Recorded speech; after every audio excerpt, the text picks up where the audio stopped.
Welcome to your Astro Forecast for the week of July 1st, 2024. I'm Sarah Nicole. This is Twisted Goddess Tarot, and my mission is to help you navigate the cosmic energies with greater awareness.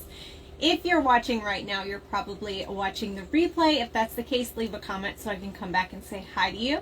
If you are new here, we do this every Monday where I chat about what is happening in the skies to bring light to how this week's astrology may affect you. Now, of course, this is going to be at a collective level. How these astrological events are going to affect you personally is going to depend on how it's interacting with your personal birth chart. So let's go ahead and start off this week. Diving in, we're going to be talking about a retrograde. Tomorrow, Tuesday, July 2nd, we have Neptune stationing retrograde in Pisces until December 7th. So this is a long retrograde. Every year, Neptune is retrograde for a very long period of time. So first, let's talk about Neptune, and let's talk about Neptune in Pisces and all this beautiful magic that we've been experiencing with Neptune in Pisces. So Neptune has been in Pisces since 2012. And if you think back to 2012, think about if you had a spiritual awakening in 2012, or if you made some sort of shift in 2012 related to your spiritual path. Even those people who, a lot of people I speak to had their first spiritual awakening in 2012. Some of those who are already on a spiritual path had a deeper level of awakening in 2012.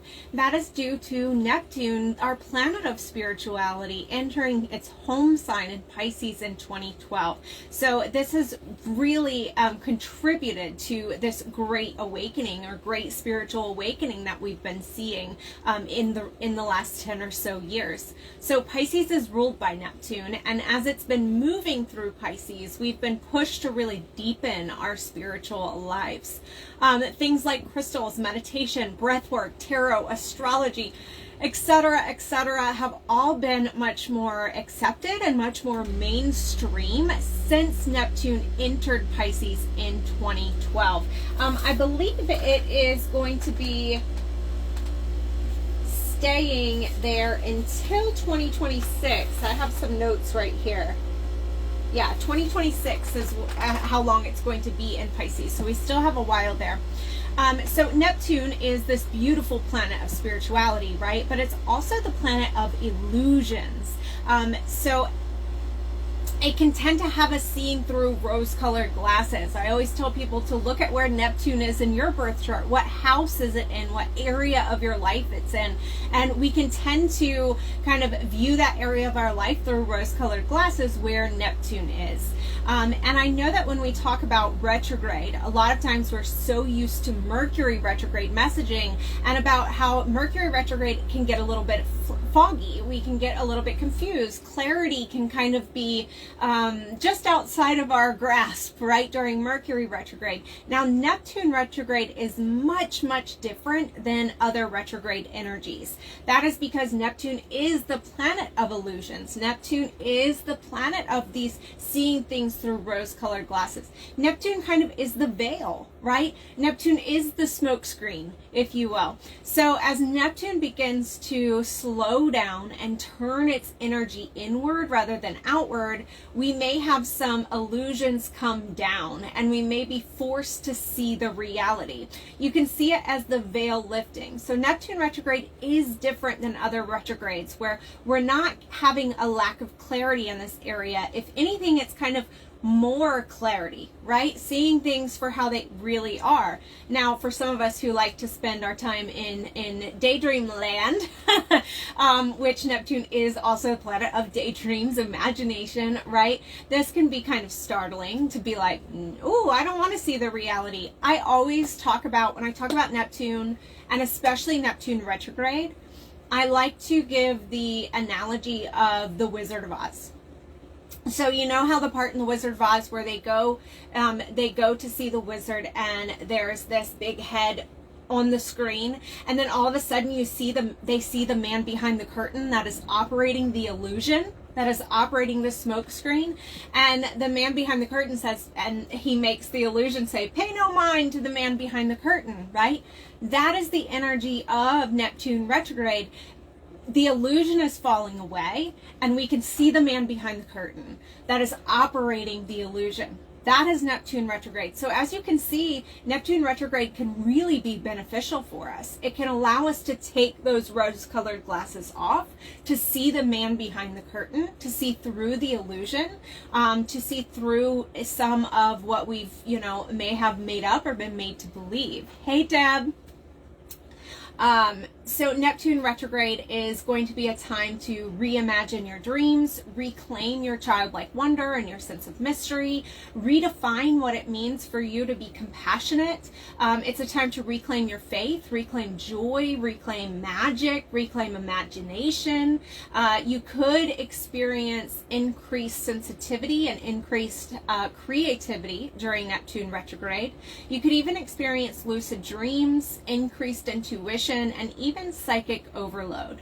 Now, one thing that I do want to mention is that Neptune retrograde, Neptune is further away from us, right? It is very far away from us. It is not close to us like Mercury. And so while Mercury retrograde is a 3-week retrograde, or sometimes even 3-week retrograde, and it is felt very tangibly in our day-to-day lives.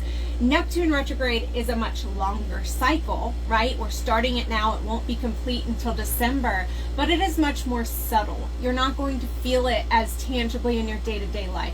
It probably won't be until Neptune stations direct in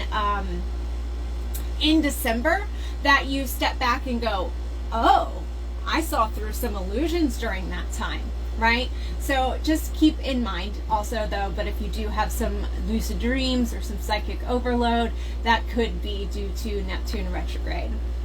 Now also on Tuesday, July 2nd, Jocelyn said, bring it on. Yeah, I know. I love Neptune retrograde. I love Larimar always, but during Neptune retrograde every year, I'm like, give me all the Larimar.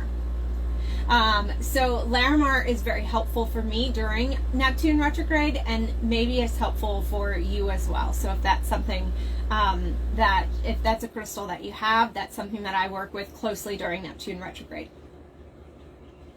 So also on Tuesday, July 2nd, we have Mercury moving into Leo, where it will stay until July 25th. So Mercury is the planet of the mind. It influences how we communicate, how we think, how we express ourselves, our perception of the world around us. And in Leo, the mind can tend towards a flair for the dramatic, okay?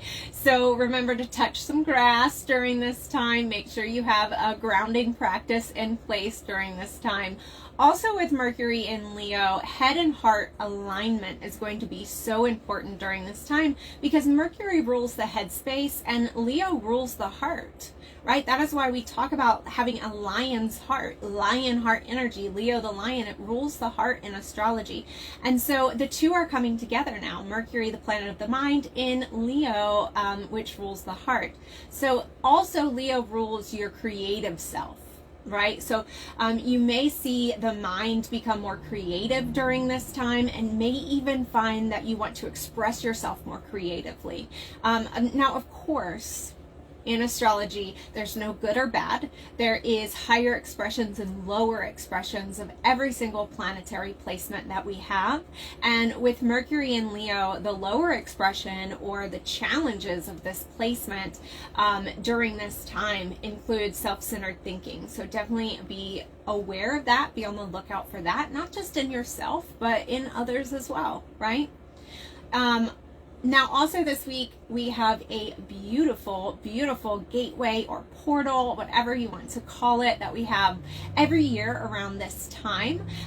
Now, this gateway or portal is going to last from July 3rd to July 8th, approximately, but the peak of this portal is going to be on Friday, July 5th. And this is the Sirius Gateway or the Sirius portal. So from July 3rd to July 8th, the sun, which warms our physical body, is going to be coming into conjunction, which means sharing the exact same place in the sky, with Sirius, which is our spiritual sun, considered our spiritual sun in astrology. So warming our sun. So we have our physical sun, soul, warming our body, coming together with our spiritual sun, warming our soul. Now, this is actually connected to the Lion's Gate portal on 8/8, because that is considered the rising of our spiritual sun, the rising of Sirius. See, between now, when the sun and Sirius are conjunct each other, between now and 8/8, the sun's brightness is overpowering Sirius. So we actually can't see it in the night sky. Sirius is not visible to us because the sun's brightness is overpowering it. Around the Lion's Gate portal 8/8, the sun has moved far enough away from Sirius that it reappears in the night sky. We can see it again in the night sky. So if you've ever heard of the phrase the dog days of summer, there is actually some astrological, trivia, if you will, involved in that. So Sirius is the dog star. It is called the Sirius dog star.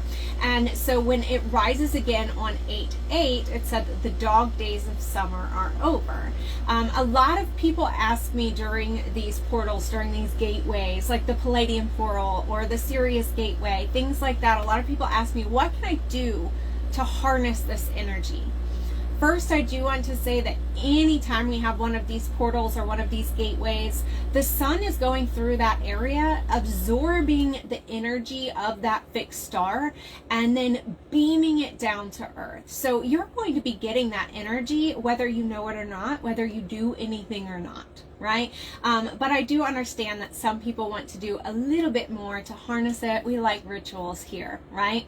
So here are some ways that you can use this Sirius Gateway energy. Remember, this is a coming together, a merging of your physical self and your spiritual self, our physical sun and our spiritual sun. So evaluate where your physical self and where your spiritual self are out of alignment, and how can you bring them back together. That's going to be a really powerful practice to really harness this energy. Also, of course, meditation during this time. Make sure you're being open to new insights during this time.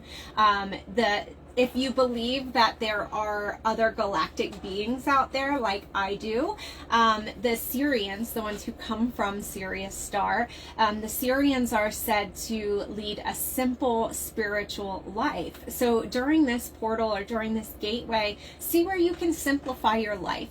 See where you can perhaps release some of your possessions. See where maybe you can simplify your spiritual practice, right? It doesn't have to be Instagram worthy in order for it to be spiritually impactful, right? And so this is the message here, is this simple spiritual life. Also, the Sirians are said to be the watchers of the earth. So during this time, think about how can you care for Mother Earth more, especially nature and animals. And also, one of my favorite practices during this time, remember, Sirius is our spiritual sun, right? Our spiritual sun, warming our soul. It's how we're connected to our spiritual self. And so my favorite practice is to charge a crystal with this gateway's energy. So how do you do that? You can sit a crystal outside. I just dropped my crystal. It's okay. You can sit a crystal. I've got many more over here. You can sit a crystal outside during this gateway. Sit it out. Allow it to absorb the Sirius energy from the sun. And then anytime your spiritual self needs warming, even after this gateway has passed, you can utilize this crystal. This can be your Sirius Gateway charged crystal that you can grab and utilize and work with and carry anytime you feel like your spiritual self needs warmed. And I would keep it simple with clear quartz for this, right? Simple spiritual life, remember. So also on Friday, July 5th, we do have the new moon at 14 degrees of Cancer happening at 6:57 p.m. Eastern Standard Time. Now, the new moon marks the beginning of a lunar cycle. It occurs when the sun and the moon form a conjunction. They're meeting at the exact same degree of the zodiac. And so its themes are that of new beginnings, openness, hope. It's a beautiful time to sit quietly and allow an intention to rise up that you would like to work on manifesting during this lunar cycle. So what manifestations would you like to bring into your life during this lunar cycle? Now, this is happening in the sign Cancer, and Cancer is all about our home and our family and our emotional world and our sense of feeling at home within ourselves, our sense of comfort and safety, our self-care practices. So you can apply some of those themes into your intentions if you'd like to. And while you are free to choose any intention that you would like to manifest, it is a wonderful idea. It adds some extra oomph and power to your intentions if you set an intention around where this new moon is going to be activating for you personally in your birth chart. You can do that by looking at what house 14 degrees of Cancer is in for you, for your personal birth chart. See what house this new moon is going to be activating for you based on what house that 14 degrees of Cancer is, and then choose an intention that fits the themes of that house. Now, of course, if you ordered a 2024 new moon manifestation guide from me back in December, I did all that work for you, so be sure to reference that. Also, any crystals, any water, any other spiritual tools that are charged under the new moon hold the energy of cleansing and fresh starts. And lastly, our last astrological update for this week, Saturday, July 6th, we have the planet Venus creating a challenging square aspect to Chiron, the wounded healer. So this is really an important time. Chiron is really active this month. We're going to be talking about Chiron a lot this month, and Chiron shows us where our greatest wounds are. But it is also the key to move into unlocking our healing gifts. So Chiron actually sits between Saturn and Uranus, and Saturn is time, worldly responsibilities. It's the law. It's all of the real life, worldly, day to day. Having to work and our responsibilities and all of that. And then Uranus is the planet of revolution and rebellion and unpredictable change and freedom and breaking us free and allowing us to really be authentic in our true self. And so it's interesting that Chiron sits between Saturn, the real world, worldly responsibilities, and Uranus, our ability to be authentically ourselves and have liberation and freedom. And so that's it. Chiron is the key to get from this kind of trapped in limited worldly viewpoint to this liberated freedom thing. We have to pass through Chiron. We have to pass through our wounds to get to that liberation and freedom of Uranus. Okay, so really important. Now, Saturday, we're talking specifically about Venus square Chiron. So this is going to be a really important time to confront heart space wounds and any wounding surrounding relationships as the planet of love and beauty squares off and creates this tension with the wounded healer. So this is going to be tense, but often without tension, we are not motivated to heal. So this is for a purpose. This tension is to motivate us to heal any woundings in the heart space, any woundings in our relationships. Now, also, Venus does not just rule over love and relationships, right? She also rules over our relationship with money. She rules money. So this could also be a really powerful day, a really powerful couple days to heal any money blocks, to heal any abundance woundings, right? Any limited thinking, things of that, lack mindset. Really good time to heal some of that as well.